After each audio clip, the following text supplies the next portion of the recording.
Welcome, young scientists. Today we're going to create something truly spectacular. Elephant toothpaste. Elephant toothpaste? Is it really for elephants? Not exactly. It's a fun name for a chemical reaction that looks like toothpaste squeezed from a giant tube. A chemical reaction? Sounds complicated. Not at all. It's actually quite simple. First, let's talk about our ingredients. We have hydrogen peroxide, which is a common household chemical.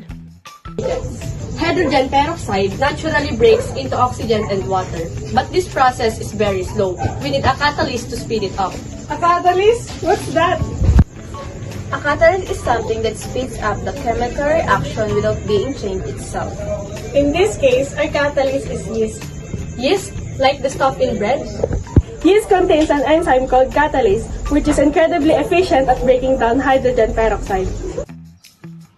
First, we'll pour some hydrogen peroxide into our beaker. Next, we'll add a generous amount of dish soap. This will trap the oxygen and create the foam. And for a bit of fun, let's add some food coloring. Now, for the catalyst.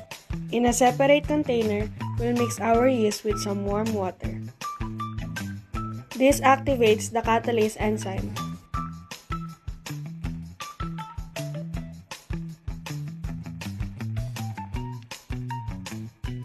The catalase in the yeast rapidly breaks down the hydrogen peroxide, releasing a huge amount of oxygen gas. The dish soap traps the gas, creating all those bubbles, and the warm water releases heat, so the reaction is exothermic. The yeast didn't become part of the foam. It acted as a catalyst, speeding up the reaction but remaining unchanged. It's like a chemical shortcut. These experiments demonstrate how catalysts work and how chemical reactions can release energy and create dramatic changes. And that's the spirit of science: exploring, experimenting, and discovering the wonders of the world around us.